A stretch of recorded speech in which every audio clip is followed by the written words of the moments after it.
करेंगे उच्चतम बिंदु और निम्नतम बिंदु माइनस निम्नतम बिंदु कर देना है, ठीक है। बराबर द्वितीय तापमापी का ले लेना है, द्वितीय तापमापी का भी वैसी सेम रहेगा, है ना। द्वितीय तापमापी का लेंगे और द्वितीय तापमापी लेने के बाद जो है हम उसको इस प्रकार से ही दर्शाना है, ठीक है। तो क्वेश्चन के आधार पर हम समझने का प्रयास करते हैं, ठीक है। तो क्वेश्चन के आधार पर भी देखें तो ये आपका केल्विन का हो गया, ठीक है। आगे इसमें हम देखें तो इस प्रकार से डेनियल, इसमें आपका डायग्राम में दिया हुआ है, डेनियल जो ग्रेबल था वो मरकरी थर्मोमीटर का आविष्कारक था। उन्होंने 1714 में ये थर्मोमीटर का आविष्कार किया था, ठीक है। इस प्रकार सेल्सियस पैमाने और मैं बता दिया आप लोगों को। अगला हम देखते हैं तो क्वेश्चन को इसमें समझते हैं कि एक डॉक्टर द्वारा 1900 डॉक्टर द्वारा सामान्य तापमान 98.6 डिग्री फ़ारेनहाइट बताया जाता है, तो सेल्सियस पैमाने में कितना होगा। तो इसको जानने के लिए हम क्या करेंगे, वही फार्मूला, जैसे तापमान पैमाना लेते हैं, माइनस करते हैं, उसका न्यूनतम बिंदु 32 है और इसका अधिकतम बटे कर देते हैं, अधिकतम बिंदु कितना है उसको लेते हैं, उसके बाद उसको घटाते हैं, ठीक है। तो आगे इसमें क्षमा करेंगे, ये आपका ये स्क्रीन पर जो दिखाई दे रहा है ये इसका सूत्र है। हम किसी पैमाने को किस प्रकार से बदल सकते हैं, ठीक है। तो बदलने का ये सबसे बढ़िया तरीका है, ठीक है। तो ये आपको स्क्रीन पर जो दिखाई दे रहा है ये इस प्रकार से बदल सकते हैं। आगे इसमें देखें तो ये आपका ये है, ठीक है। डॉक्टर द्वारा हमारा जो सामान्य तापमान है इस सूत्र में रखकर हम ज्ञात कर सकते हैं 98.6 डिग्री फ़ारेनहाइट। तो इसको सेल्सियस पैमाने में कैसे बदलते हैं, तो ये F हो गया, फ़ारेनहाइट हो गया 32, उसके बाद इसका जो है नेक्स्ट करते हैं। तो आगे इसमें आपका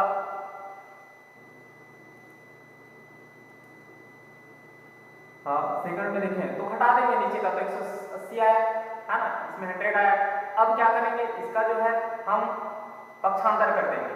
तो ये C जो है इसको पूरे को मैं क्या करता हूं, ये इसको इधर ये इसको मैं पक्षांतर कर देता हूं इधर, ठीक है। तो ये 5 इधर आ जाएगा, तो 9/5 हम लिख सकते हैं, इसको गुणा के रूप में कर सकते हैं, ठीक है। इस प्रकार से लिख सकते हैं। उसके बाद ये अर्थात 98.6 जो सेल्सियस का मान होगा ये इस प्रकार से आपके रूप में आएगा। तो हम इसका यदि इसको भाग देते हैं तो भाग देने के बाद इतना बचता है, ठीक है। एक घटाया 32 है, फ़ारेनहाइट कितना दिया था उसको रखा मान, रखने के बाद उसको घटाया कितना आया, और अब इसको भाग देने पर ये इतना आता है। तो ये इस प्रकार से हम पैमाने को न्यूनतम ताप पर लगभग 73 केल्विन का ताप पर अंकित होता है और पैमाने का जो न्यूनतम उच्चतम ताप के बीच का अंतराल सद्भावों के बराबर माना जाता है, ठीक है। तो ये इस प्रकार से आप सेल्सियस को फ़ारेनहाइट को सेल्सियस में बदल सकते हैं और सेल्सियस को फ़ारेनहाइट में। जैसे हम पूर्व की बात करें तो अब इसका जैसे विविध है, जैसे मैंने 37 डिग्री जो सेल्सियस आया है ना, तो इसको यदि मैं बदलना चाहता हूं तो ये वाला जो हिस्सा है ये पहले आ जाएगा और ये वाला जो हिस्सा है बाद में आ जाएगा, ठीक है। तो आगे चलते हैं।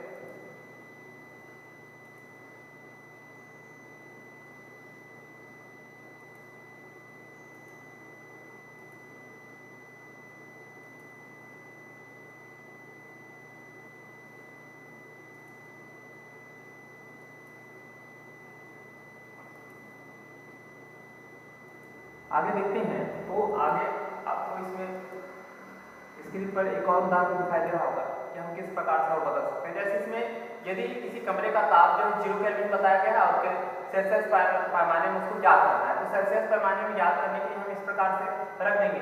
अब देखिए रखने के बाद वो सूत्र का उपयोग करते हुए हमको क्या करना है, रखना है। जिसको पहले दिया जाता है उसका जो मान है वो पहले रहेगा, उसके बाद जिसमें बदलना रहता है उसका बराबर के बाद रहेगा। जैसे इसमें आप देखेंगे जिसका दिया हुआ है पहले है, उसके बाद इसका ज्ञात करना है बाद में है, ठीक है। अब उसको क्या करना है, जैसे जैसे दिया इसको हटा देंगे तो इसमें बटे के रूप में जो है 100 आ जाएगा, ठीक है। उसके बाद ये आप देख रहे होंगे 100, तो ये 100 और ये 100 क्या हो जाएगा, 100 कट हो जाएगा, तो इधर क्या बचेगा, सी बचेगा और ये के माइनस इतना बचेगा। तो के बराबर हम 0 भी ले सकते हैं हमको। तो इसको मैं यदि पक्षांतर कर दिया जाएगा तो प्लस हो जाएगा, इधर कर दे तो इस प्रकार से आपका आंसर आ जाएगा, ठीक है। तो यह न्यूनतम तापमान होता है क्योंकि -273 डिग्री सेल्सियस परम शून्य तापमान कहलाता है, ठीक है। अगला हम देखें, यदि किसी पदार्थ का तापमान T है और उस पदार्थ को दो बराबर भागों में बांटने का काम किया गया है तो आधा का दोनों तापमान हो जाएगा क्या, ये प्रश्न है। यदि किसी प्रकार का दो बराबर जो मात्राएं वाले हो है ना, उसका तापमान भी T है और उन मात्राओं दोनों मात्राओं को मिला दो तो दोनों का जोड़कर दुगना हो जाएगा क्या, इस पर आप चर्चा करके आप मुझे कमेंट बॉक्स में जरूर बताएंगे। अगला इसमें देखें तो उष्मा होता क्या चीज है, तो उष्मा ऊर्जा का एक रूप मान सकते हैं। और यदि हम ठंडे पानी के बर्तन को गर्म पानी का छोटा बर्तन में रख देते हैं तो पाएंगे कि जल्द ही गर्म पानी ठंडा और ठंडा पानी गर्म हो जाएगा, अर्थात दोनों में तालमेल, ठीक है। आगे इसमें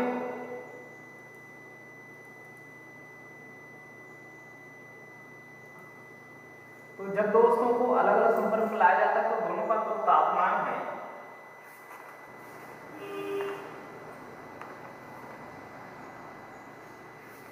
वो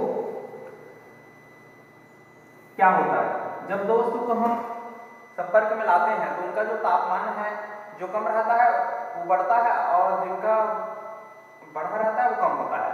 तो आपने कभी सोचा है कि क्यों ऐसा होता होगा और क्या कारण है, तो तापमान बढ़ने और घटने का पीछे। तो अगला तो ऐसा माना जाता था कि वस्तुओं के संपर्क में जब आता था तो एक जो है तरल अदृश्य पदार्थ जो है इनका दोनों वस्तुओं में आदान प्रदान होता था। तो जो गर्म वस्तु था तो इस गर्म वस्तु में इसकी जो मात्रा थी अधिक होती थी और ठंडी वस्तु में इसकी मात्रा कम होती थी। तो गर्म वस्तु से ठंडी वस्तु की ओर इसका प्रभाव होता था, इसका दोनों जब तक प्रभाव होता था तब तक प्रभाव होता था जब तक दोनों का जो ये तरल पदार्थ समान ना हो जाए। तो इस पदार्थ को कैलोरिक नाम दिया गया था।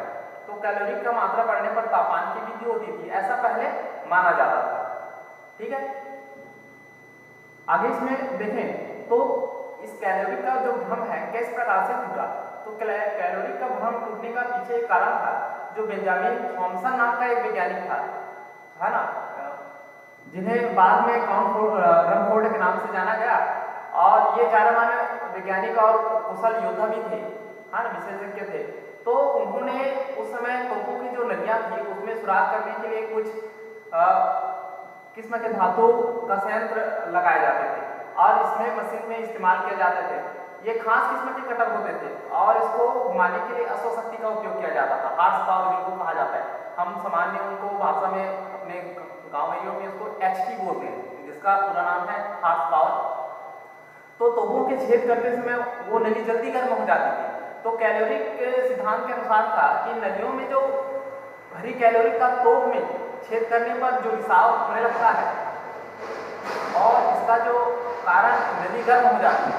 परंतु रमफोर्ड का जो यह बात जरा भी नहीं जची और उन्होंने कैलोरी सिद्धांत को परखने के लिए कई प्रयोग किया और पाया कि मात्र घर्षण से किसी वस्तु से, है ना, धातु से, मात्र घर्षण से किसी धातु में बिना उसमें बदलाव लाए ढेर सारी गर्मी पैदा की जा सकती है।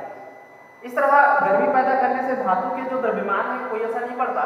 इसी से उनका निष्कर्ष था कि तोपों में छेद करते समय गर्मी पैदा होने का जो असली स्रोत था उन घोड़ों की ऊर्जा जिनकी शक्ति से सुराख करने वाले यंत्र चलाए जाते थे। यानी घोड़ों की जो ताकत थी वो घर्षण द्वारा गर्मी में परिवर्तित हो जाते थे। तो 1798 में उनका दावा था कि उसमें कोई पदार्थ नहीं है बल्कि एक ऊर्जा है, और न्यूटन भी इसी प्रकार की मत रखते थे। 1840 में 50 में जब जूल का प्रयोग से यह साबित भी हुआ, और साबित होने के बाद जो ऊष्मा था उसको ऊर्जा के रूप में माना गया। यांत्रिक ऊर्जा और ऊष्मीय ऊर्जा का जो समतुल्यता है, इसके बारे में हम अगली कक्षा में भी पढ़ेंगे, है ना। जब 11th-12th में आएगा तो इसके बारे में हम और अधिक जानकारी लेंगे। तो आगे इसका और देखें तो ऊष्मीय ऊर्जा क्या है। तो ऊष्मीय ऊर्जा एक प्रकार का यह ऊर्जा है ना, कोई पदार्थ नहीं है, और जिस तरह से तापमान में बदलाव होता है, ऊर्जा का वह प्रभाव जिसके कारण हमें वस्तु की जो गर्माहट का आभास होता है, ऊष्मीय ऊर्जा कहलाती है। और ऊष्मीय ऊर्जा का जो प्रवाह सदैव उच्च ताप से निम्न ताप की ओर होती है। ऊष्मा बढ़ने पर वस्तु का जो तापमान है बढ़ता जाता है, जबकि ऊष्मा घटने पर वस्तु का जो तापमान है वो कम होता जाता है। तो किसी वस्तु को ऊष्मा देने पर वस्तु का जो तापमान है बढ़ जाता है, जबकि वस्तु से ऊष्मा लेने पर उसका तापमान घट जाता है। तो ऊष्मा एक ऊर्जा है। आगे इसमें हम चलते हैं। तो ऊष्मा की ऊर्जा की मात्रा की बात करें तो इसका मात्रक क्या होता है। तो पहले हम देखते हैं सीजीएस पद्धति में ऊष्मा का जो मात्रक है कैलोरी होता है, और एक कैलोरी ऊष्मा की वह मात्रा है जो 1 ग्राम पानी के तापमान को 14.5 डिग्री सेल्सियस से 15.5 डिग्री सेल्सियस तक बढ़ाने के लिए आवश्यक होता है। कैलोरी के स्थान पर किलो कैलोरी का भी उपयोग करते हैं। और क्या जाता है, तो 1 किलो कैलोरी का मतलब होता है कि 1000 किलो कैलोरी। 1 किलो कैलोरी का बराबर कितना कैलोरी, तो 1000 कैलोरी होता है। अब चूंकि ऊष्मा ऊर्जा का एक रूप है, तो हम जो एसआई पद्धति है उसमें भी देखें, तो एसआई पद्धति में इसका जो मात्रक है जूल होता है। और 1 कैलोरी बराबर हम यदि जूल में परिवर्तित करें तो 4.18 जूल होता है। ये इसी को यदि किलो कैलोरी को हम जूल में परिवर्तित करें तो 4.18 गुणित 10 के घात 3 जूल कैलोरी होता है। तो ये सामान्य तौर से हम इसका अध्ययन कर सकते हैं। अब ऊष्मा की संचरण की बात करें तो हमने देखा है कि द्रव सदैव ऊंचे तल से नीचे तल की ओर बहता है, हम जानते नहीं हैं। तो उसी प्रकार ऊष्मा का भी प्रवाह सदैव उच्च ताप से निम्न ताप की ओर होता है। और इसका यदि परिभाषा देखें, तापांतर के कारण, ठीक है, तापांतर के कारण ऊष्मा का एक स्थान से दूसरे स्थान तक हो रहे स्थानांतरण को ऊष्मा का संचरण कहा जाता है। ये आप यहां से अंडरलाइन कर सकते हैं। ये एक स्थान से दूसरे स्थान तक हो रहे ऊष्मा का जो स्थानांतरण है वो कहलाता है संचरण, ठीक है। अगला इसमें देखें तो ये आप डायग्राम के द्वारा समझ सकते हैं कि इसमें इस प्रकार से दिखाया जा रहा है कि ऊष्मा का जो स्थानांतरण है किस प्रकार से, पहले धातु गर्म हुआ, धातु बाद जल की ओर ऊष्मा का स्थानांतरण हो रहा है, और कुछ बाहर की ओर जा रहे हैं जिनको विकिरण कह सकते हैं। इसमें आंतरिक जो है वो आप संवहन ले सकते हैं, और ये जो इसका हैंडल है ये चालन बताता है कि इसमें जब जाता है संचरण होता है तो चालन।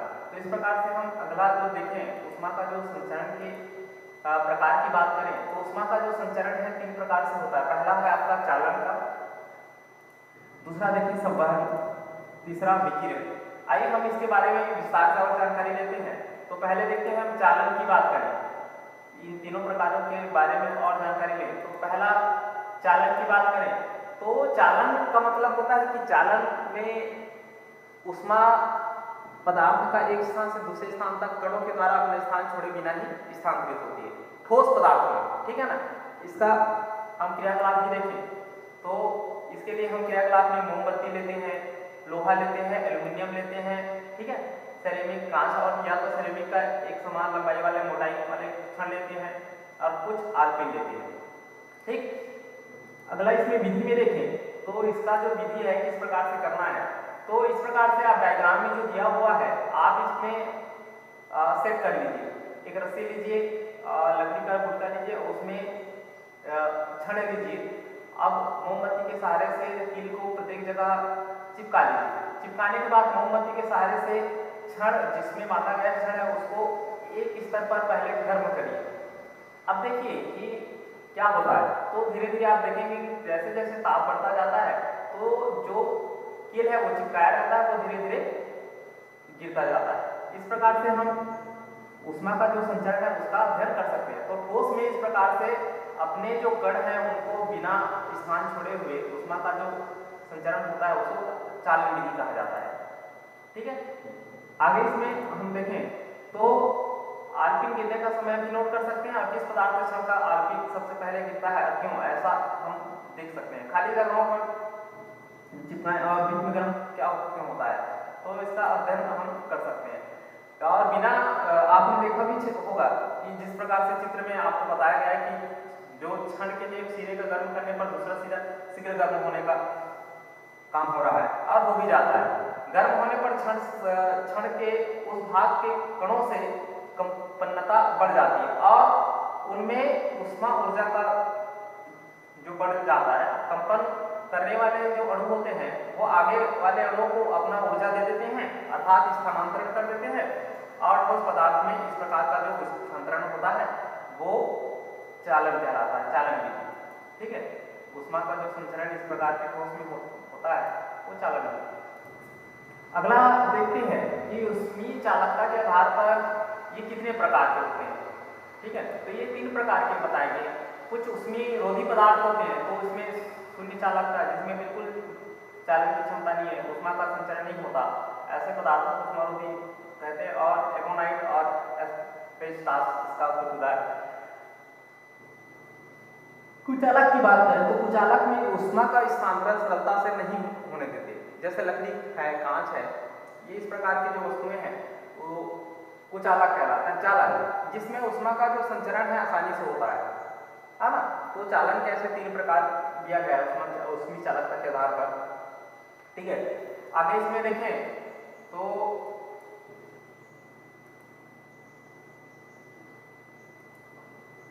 संवहन की बात करें तो संवहन का समझने के लिए हम एक क्रियाकलाप को देखते हैं। तो इसमें फ्लास्क, पानी, स्प्रिट लैम्प और गम करने का जो साधन है, गम करना, इसमें थोड़ी सी मात्रा में स्याही और कुछ बूंदे डाल देते हैं। आप संवहन रेखाएं को देखने के लिए फ्लास्क में जो द्रव है उसको लेकर गर्म करते हैं और पेंदी के द्रव को शीघ्र गर्म हो जाता है और हल्का ऊपर की ओर उठता है। तो इस प्रकार से हम जो भारी द्रव ले लेता है तो यह प्रक्रिया तब तक चलती है जब तक वो सारे द्रव का जो तापमान है समान नहीं हो जाता है। तो इसके आप देख रहे होंगे कि नीचे की ओर गर्म किया गया है, ये गर्म करने का काम हो रहा है और ये जो रंग है वो ऊपर की ओर धीरे धीरे टूट रहा है ना। इस प्रकार से ऊपर की ओर जाने का काम हो रहा है। ठीक है, तो ये संवहन धाराएं। तो गैसों या द्रवों में इस प्रकार की जो ऊष्मा का संचरण होता है वो संवहन कहलाता है। ठीक है, अगला इसी के बात करें तो संवहन की जो प्रकृति है वो कई घटनाओं में, प्राकृतिक घटनाओं में भी आप देख सकते हैं। जैसे एक उदाहरण देखें इसका, तो नदी तट की जो रेत दिन के समय जल्द गर्म हो जाता है, जिस कारण रेत की जो ऊपर की हवा है वो गर्म होकर ऊपर की ओर उठती है और नदी से आने वाली जो ठंडी हवाएं हैं उसकी जगह ले लेती है। इस प्रकार से रेत के समय, रात के समय रेत जल्द ही ठंडा हो जाती है, जबकि नदी का जो पानी है वो थोड़ा गर्म रहता है। तो अतः नदी का जो पानी है ऊपर की ओर गर्म और ऊपर उठ जाती है, जिसका स्थान रेत के ऊपर की जो शीतल हवाएं है वो ले लेती है। तो हवा का चक्र चलता रहता है। तो इसको आइए डायग्राम के द्वारा हम देखें भी। तो ये आप दिन के समय रेत जो गर्म होता है लेकिन जो पानी का जो हवा है वो ठंडा रहता है, लेकिन रात के समय रेत का जो हवा है वो ठंडा हो जाता है और जो पानी का जो हवा है वो गर्म रहता है। तो इस प्रकार से हम इसको समझ सकते हैं। ये अगला हमारा जो संचरण, ऊष्मा संचरण का प्रकार है वो है विकिरण। तो विकिरण में देखें तो विकिरण सदैव सदैव ही कोई माध्यम की आवश्यकता होती है। जैसे सूर्य से आने वाली जो ऊष्मा के बारे में हम विचार करें, है ना, तो ब्रह्मांड में वायु की जो उपस्थिति तो नहीं है, तो फिर सूर्य जो है ऊष्मा का हम तक पहुंचता कैसा है? तो प्रकाश की तरह ऊष्मा का भी संचरण निर्वात में भी हो सकता है, ठीक है ना। तो विकिरण द्वारा ऊष्मा का जो प्रकाश की चाल से ही रेखा सरल रेखा में संचरित होती है। तो हम इस प्रकार बता सकते हैं, जब ऊष्मा का संचरण बिना किसी माध्यम में हो रहा हो तो वो कहलाता है विकिरण। किसी भी गर्म वस्तु में ऊष्मा की सभी दिशाओं के बराबर संचरित होती है। यह देखने के लिए हम बल्ब, लालटेन, लैंप अथवा दिए का भी उपयोग कर सकते हैं, ठीक है, और गर्माहट महसूस कर सकते हैं। यदि विकिरण द्वारा हम ऊष्मा का किसी तल पर पड़ती है और तल द्वारा अवशोषित कर ली जाती है, तब वह ऊष्मा का अच्छा अवशोषक माना जाता है, ठीक है। ऊष्मा के अच्छे उत्सर्जक भी होते हैं। जैसे हम काला जो पदार्थ है उनको हम लेते हैं और सोलर कुकर में इसका उपयोग भी करते हैं। और क्रियाकलाप में थोड़ा सा देखें तो एक बर्तन ले और उसको काले रंग से रंग दिया जाए, ठीक है ना, और एक चमकदार जो बर्तन लेते हैं और एक मिट्टी का बर्तन लेते हैं। अब तीनों का हम यूज करते हैं, तो तीनों में पानी भर कर रख देते हैं और कुछ समय के लिए बर्तनों को तापमान थर्मोमीटर की मदद से नोट करते हैं। अब किस बर्तन में कितना तापमान है सबसे अधिक, किसका सबसे कम है, ठीक है। तो ये तीनों बर्तन को आप ले लें। तो हमने 3 प्रकार के बर्तन लिए हैं। पहला तो हमने लिया कि एक बर्तन काले रंग से रंग दिया गया था, ठीक है, और दूसरा चमकदार बर्तन लिए और तीसरा मिट्टी का बर्तन। ये चमकदार बर्तन हो गया, ये काले रंग का बर्तन हो गया और ये मिट्टी का बर्तन, ठीक है। तो इस प्रकार से अब इसको पहले तो नोट कर लेना है कि कितना तापमान था, उसके बाद उसको धूप में रखना है और धूप में रखने के बाद आपको कुछ समय बाद उसको अवलोकन करना है तीनों को फिर से थर्मोमीटर के द्वारा कि कौन सबसे गर्म पहले होता है, ठीक है। इस प्रकार ठंडी जगह पर रख दें। इस तापमान सबसे पहले कौन सा बर्तन में होगा और उसमें का शोषण व उत्सर्जन 2 प्रकार पर निर्भर करता है, ठीक है। वस्तु के 2 प्रकार पर निर्भर करता है शोषण। पहला तो वस्तु के ताप पर और दूसरा वस्तु के ये रंग पर। आप देख रहे होंगे ये रंग पर खुरदुरा है कि चमकीला है, क्या है, ठीक है। अगला जो है हम ऊष्मा के प्रभाव के बारे में अगले वीडियो में हम आप सभी को जानकारी देंगे। तब तक के लिए आप सभी को नमस्कार, धन्यवाद।